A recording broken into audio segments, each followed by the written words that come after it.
Green to trigger it in. Have not led since the opening minute. Lillard has the ball in his hands. Steps back. Fires from three. It wouldn't go. And Orlando survives. There will be no storybook finish for the Bucks tonight.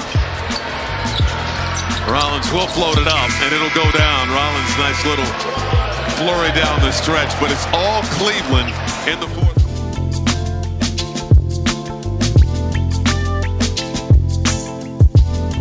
It feels like I do one of these every season with the Milwaukee Bucks, and I know I promise that I'm going to try to spread the wealth, right? Kind of talk about as many teams as possible, but I just can't help myself when it comes to this team because of how much I love Dame and Giannis individually. But I want to go through, this is going to be a full just nerd out session in terms of providing a lot of numbers. So if you're not a fan of that, well, this isn't the pod for you. Especially this episode. I watch a lot of Bucks games, and I just finally decided to gather a bunch of the data that matters and talk about why I think this team is a major disappointment, why they're in the place they are. If you look at their record, they're hovering around the same production as Detroit, Indiana, and look, nothing wrong with what Detroit has done this season, especially with the history they've had. This is an awesome year for them. Indiana's dropped off, but they're still in the conversation for obviously making the playoffs and staying out of the play-in.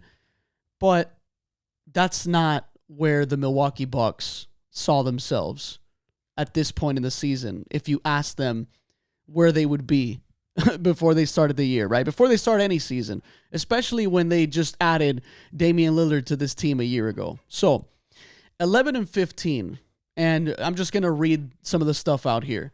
11-15 versus 500 and above teams. That's like one of the most commercial stats, right? Like the one you hear probably the most when people talk about the Milwaukee Bucks. But here's some other things, right? 13th in offensive rating. They were 6th last year. 9th in defensive rating, which is a nice little jump from last season. 19th last year. 13th in points per game, which is a big drop off from last season. 4th in points per game last year. And it's only like a 5-point drop off, but that was something that confused a lot of people that maybe didn't watch a lot of Bucks games, wondering, man, why does this team seem to suck? And they're like so ahead, right? Offensive rating was 6th last season. They're 4th in points, putting a lot of points on the board. Everyone knew the defense was bad, but you know, it's almost like finally their flaws are showing, right, this season. And this team has shot really well from three, right, all year long. They're 38.3%. They're third, right?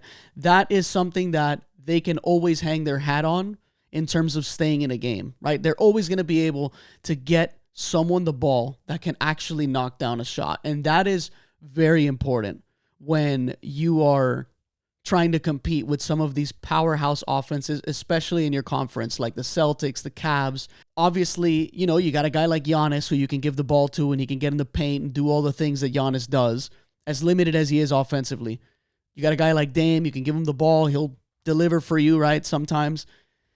And so this is where the things start to get interesting, right? Like all that stuff, right? The points per game, the offense, a lot of those numbers have dropped off. But here is where things start to kind of make you go, The Milwaukee Bucks are second in mid-range field goal attempts. Okay, that puts them above the Suns, who have KD, Bradley Beal, and Devin Booker on it. You're taking more mid-range attempts with a Giannis team than the one with three guys that have basically made their bones their entire career scoring in the mid-range, right? These are mid-range assassins, these three guys. And Giannis is 7th in mid-range field goal attempts in the league. He's almost tied with Shai, okay? With Shai Gilgeous-Alexander. Now, Giannis has improved the mid-range, and you know, more often than not, it feels like when he gets to that turnaround jumper in that mid-range area, the shot goes in, right? Like, it's definitely improved. You can definitely see it. If you watch the Bucks broadcasts or you watch any games, that's one of the main talking points about Giannis developing his game, right? But here is where here is where it kind of starts to fall off for me, right? Like, here is the most visible thing that the advanced analytics also show you that the eye test is correct, right? Giannis, isolation, okay? 17.5% of his possessions per game are isolation, okay? Dame, who is known as an ISO guy, 16% isolation frequency per game, okay? The Bucks are 6th in isolation possessions. They're also 20th in passes. No surprise. They're so high in isolation, the pass count's going to be lower than the average team. But then you look at, you put those two guys together, and you get 33.5% combined isolation frequency per game. That is a lot of isolation. And obviously, one of the biggest flaws that people like to point out when they watch the Bucks is it's either Dame or Giannis or a weak-ass two-man game that doesn't even look like what we all envisioned it to be when you're watching these two guys play together. And people complain about everyone else standing around, right? Like, it's just this constant stand around. Dame has nothing, dribble, find a guy at the end of a shot clock, throw him a grenade, and then Taurean Prince, God bless his heart, just cash money shooter, right? This guy can make the most out of nothing when the ball finds him, like, with late clock, right? Like, he'll make a lot of those shots. You got a guy like what do they call him? Derry Bird. It's AJ Green, right? I think that's his nickname that the Bucks broadcast likes to call him. And another guy that can make threes, right? You added Kyle Kuzma to this team, who, look, is he a better player than Chris Middleton? No, but he's available, right? More than Chris Middleton was, like, in the last few years. So that is valuable, right? Someone that's going to actually be out there, someone that's going to bring some more athleticism. He has good size. He plays fast. Like, he's a guy that definitely helps them, right? In terms of just what he is, like, not even because of his skill set necessarily, because I would still take, obviously, prime Middleton over any good version of Kyle Kuzma. But the problem was Chris Middleton was just never available up to this point, right? Like, it was always a question. He was never just physically ready after all those injuries. And clearly the Kuzma addition was a way to kind of be like, here's a consistent wing/forward player that is just going to be out there all the time. And he's going to just improve if you want to get out and run, if you want an extra lanky defender that you lacked when Chris Middleton wasn't out there, and Kyle Kuzma can really do that on defense, right? Like, he can provide you another sizable person that can switch on screen actions or anything like that. But it's this constant two-man game that is just not as good as I envisioned. I don't think it's as good as anyone thought it was going to be. It's just not efficient offense. And I don't enjoy watching Giannis set some half-ass screens. Does nobody ever mention how bad some of those Giannis screens really are? Like, if you're watching these games and you watch how Giannis sets screens, like, you can tell he wants to set them, right? Because he likes to get things going. That was always kind of part of his game early in the game, kind of setting some off-ball screens, maybe run some handoffs. But the screens aren't strong enough. They're not as effective. Guys are getting by them very easily. And that goes for Brook Lopez too. Like, what Brook Lopez does from a value standpoint of a screen is, obviously, teams are going to have to show harder, right? They can't really play in a drop if you're playing with a Damian Lillard, Brook Lopez pick and roll, right? Because you can't really drop because, Brook Lopez is going to catch and shoot. And look, man, above the break threes for Brook Lopez, he's 34% on above the break three. So he's like this fake spread the floor stretch five kind of guy that, yes, he can make the threes, but he's not necessarily putting fear in your heart the way he used to, right? Like, that's just how I feel whenever I watch Brook Lopez shoot. I'm just not as sure if the shot's going to go in like I used to feel.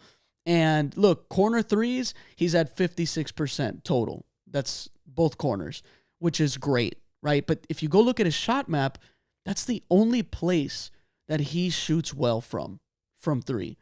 And all teams have done is basically force skip passes and just close out late on him if he's out there, right? They kind of blitz that pick and roll between Giannis and Dame, and they'll either blitz it or like they'll drop, right? So that they can have the guy fight over the top and just take away the three from Dame, force some hard twos or force someone else to beat you, right? Because that big man is in a drop anyways because they're not worried about Giannis standing out there.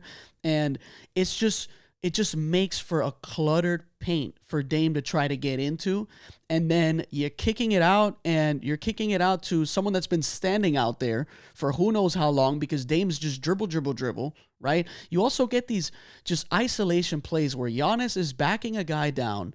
And like I said earlier, yes, the mid-range has improved a lot from Giannis. It actually looks good, and the shots are going in. The problem is, if you're an opposing team, you want the Giannis mid-range. I don't care. I think he's at like 46%, which is pretty high for a mid-range shot, especially he's shooting them turnarounds, some like body-to-body fadeaways. And, they're going in at a good clip.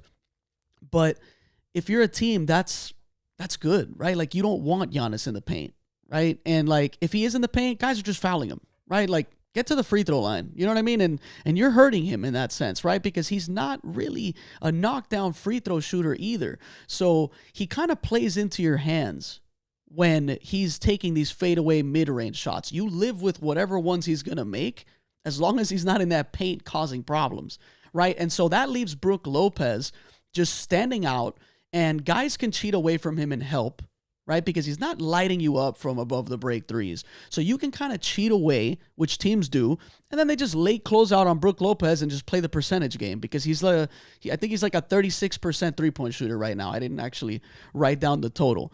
But like this team is just so stagnant on offense. The looks, and I've made videos in the past just showing how bad their offense is, like just how obsessed Dame is with taking bad shots. And he is just one of those guys. He takes tough shots, he makes tough shots, but then you're also playing the mid-range game with Giannis, where it's like, all right, like be my guest, like we're gonna let Giannis take all these, it's fine, And how many times does Giannis get downhill and he slows down, right, to kind of size up his defender because he sees the players closing up, right? He sees the defense starting to wall off and cheat away from his other shooters.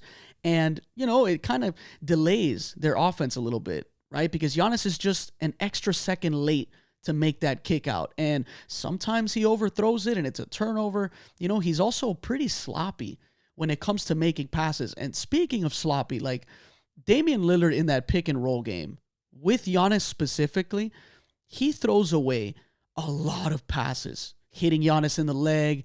Maybe it gets deflected by a defender. It's just not really his cup of tea, in my opinion. Like, I just don't.